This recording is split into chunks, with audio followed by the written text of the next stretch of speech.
देखिए, सबसे पहले तो जो भी हमारे देशवासी आपके इस वीडियो को देख रहे हैं, मैं उनको सबके लिए प्रणाम राम राम करता हूँ। ये सत्य की जीत है और असत्य की हार हुई है। ये हमारे मजदूर किसान की जीत हुई है और पूंजीवाद की हार हुई है।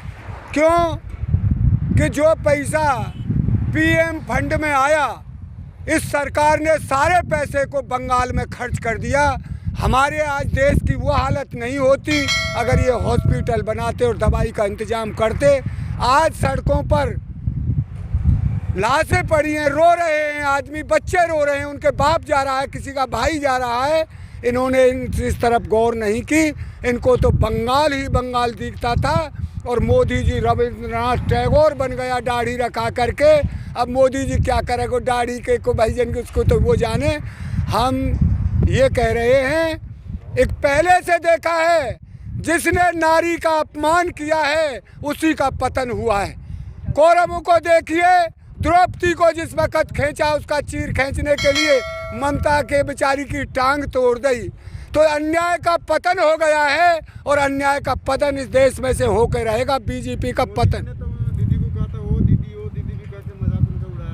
अरे वो दीदी क्या बेचारी स्कूटरी पे जा रही थी, वो बिजली की स्कूटरी थी, डीजल तेज हो गया है। मोदी प्रधानमंत्री की गरिमा को समझता ही नहीं। वो प्रधानमंत्री भैया रहने लायक है नहीं, पर कैसे करे, ये देश का दुर्भाग्य था।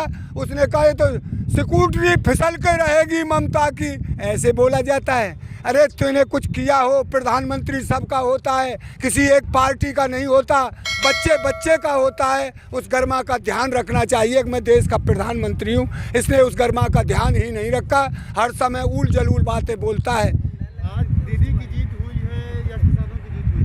देखिए, हम तो इसे अपने किसानों की और मजदूरों की जीत मानेंगे।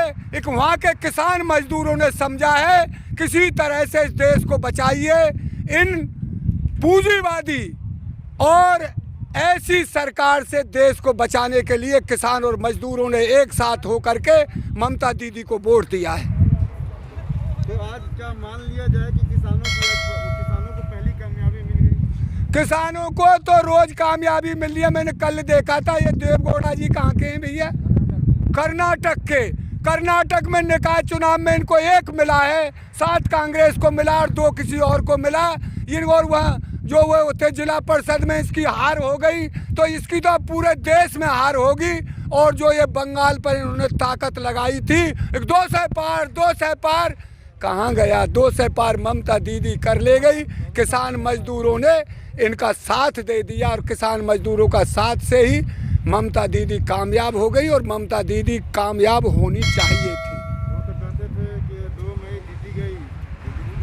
अरे वो जन कहा के लगे, वे आप ही चले जाएंगे, तू थोड़ी देर दे। जो जा करके हमारे मुख्यमंत्री हैं योगी आदित्यनाथ जी हिंदू धर्म का डंका बजाते थे, वो ममता जय श्री राम नहीं बोलती।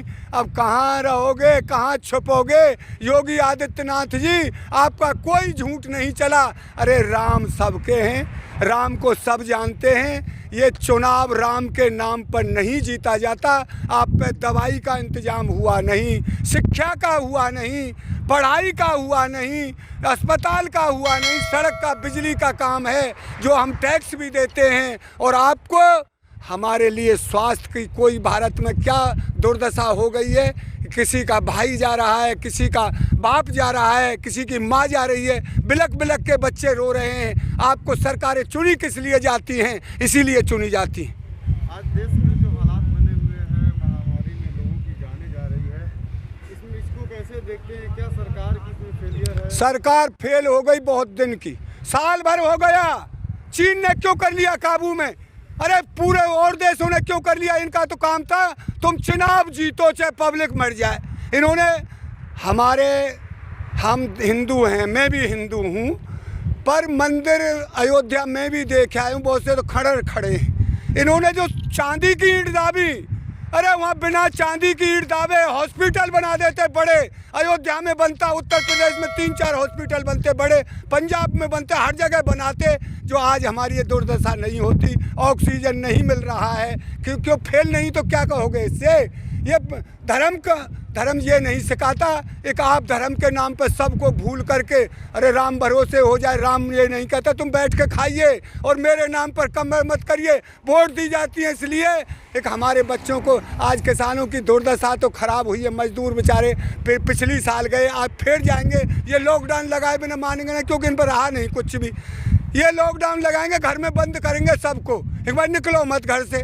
भाई ऐसे ही रोग चला जाएगा, रोग तो दवाई से जाएगा। आप दवाई की बात कर रहे हैं, लेकिन उत्तर प्रदेश के जो सीएम योगी आदित्यनाथ वो बोल रहे हैं कि उत्तर प्रदेश में ना तो ऑक्सीजन की कमी है, ना बेड की कमी है, ना अस्पताल की कमी है, यहाँ पर सब कुछ ठीक है। लेकिन जिस तरह से मौत की खबरें आ रही है बहुत भयावह। लखनऊ से एक लड़की रो रही है सड़क पे, अपने बाप को पटक करके, उसे बेड नहीं मिला, ऑक्सीजन नहीं मिला। कहाँ है ऑक्सीजन? ये तो मीडिया इनकी थी, पालतू मीडिया, जैसे मोदी मीडिया के पालतू मीडिया। इसने देश को बर्बाद करवाने में मीडिया का भी हाथ रहा है।